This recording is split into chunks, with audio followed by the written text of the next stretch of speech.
The Penguin might just be the last good show we see before we enter 2025, and I'm saying might just because we have a few shows that are still running and a few shows that are going to come out that could compete.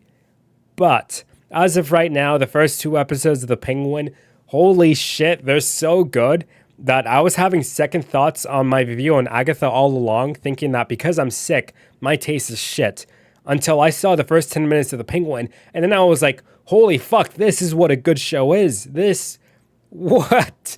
Whoa. Now, I'm sure we've all heard this, but Colin Farrell as the Penguin does such an amazing job. It's hard to imagine that it's fucking Colin Farrell and not someone else. When I first heard that it was Colin, I was like, holy shit, he gained some weight. I had no idea that it was a makeup crew that did such an amazing job for the chin to make him look like he gained weight. This guy is such a charismatic character that I like him, but he's also quite terrifying with some of the things that he's able to think of. He's able to get himself out of the worst situations by pulling some Saul Goodman level stunts out of his ass. So I'm gonna go ahead and get into spoilers because it's very hard not to, especially with the first 10 minutes of the show. If you haven't seen this and you've seen Batman, you're gonna love this maybe even more than the Batman. I fucking love this more than the Batman. I think this show is great as of right now. I'm really hoping that the last episode doesn't turn out to be poopy, or even the next one. I'm expecting to really enjoy the next episode. I'm setting up some popcorn for that one. And it's not just Colin Farrell that does an amazing job. We also have Kristen Milioti, am I saying her name right? Who plays as Sophia Falcone, and she gives such serial killer vibes. Anytime I see her on screen, I get the Heba Libras from her, man. Her performance. She plays a serial killer called the Hangman who recently got out of Arkham. And her character, holy shit, you can tell she's crazy. But you also get the feeling that she is broken as well. So the first episode of The Penguin, we have Alberto Falcone talking to the Penguin, and we get a lot just from the conversation of who the two characters really are. And I was under the impression that we were going to see Alberto in the next few episodes. But then he starts shit-talking the Penguin, talking about his dream and how shitty it is, calling him a little bitch.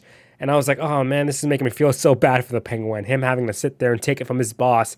Until the Penguin just pulls out his pistol and shoots him right there. And I'm like, whoa, wait, you just killed the Falcone. So yeah, Alberto's dead, and the Penguin just kind of sits there for a moment before he begins to laugh.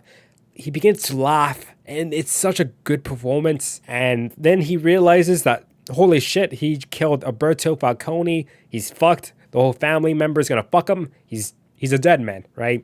So now he has to get rid of the body. He has to hide it, And he goes outside, sees that his car is being stolen, being touched with, and he sees this teen. He grabs him, and this teen is pissing his pants, and so he's very scared. He thinks he's gonna die, and the Penguin's like, "Don't worry, I'm not gonna kill you, but I'm gonna need your help." And so he hires him on the spot. And I love the scenes with Oz and his mother. I think those scenes are such a nice touch to his character. It makes me like him a little more, even though he's not someone you would want to work with, because he's probably gonna betray you if it meant he gets to be on top.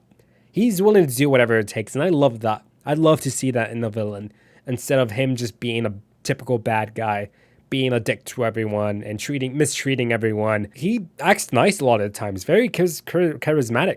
And it's not until the final moments when it's like, all right, you got to go for me to get big, for me to continue the plan. The right choice is what keeps you alive, and Cobb sees that, and I like it. And it's nice. It's so nice to see in a villain. He came so close to killing the teen. I was like, yeah, he's going to have to go. This guy just hit a body with him. The best choice would be just to shoot him right here. But I like that he hesitated on killing this kid, because he's like, it's a hard thing to do. It's not easy. Just because you're a bad guy doesn't make it easy. Now, Victor, the kid, he's such a good character. He's not built for the criminal life, and it makes sense because he's kind of young. And I like that Oz doesn't go easy on Victor when he fucks up, because Oz almost died at one point because of Victor's screw up. And also, I should mention, this show is rated TVMA, and a lot of the deaths, the camera does not shy away from it. It shows people dying, and it's kind of cool to see in a show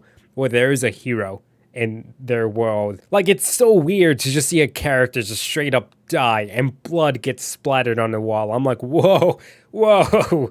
Haven't seen that in a while, man. Jeez.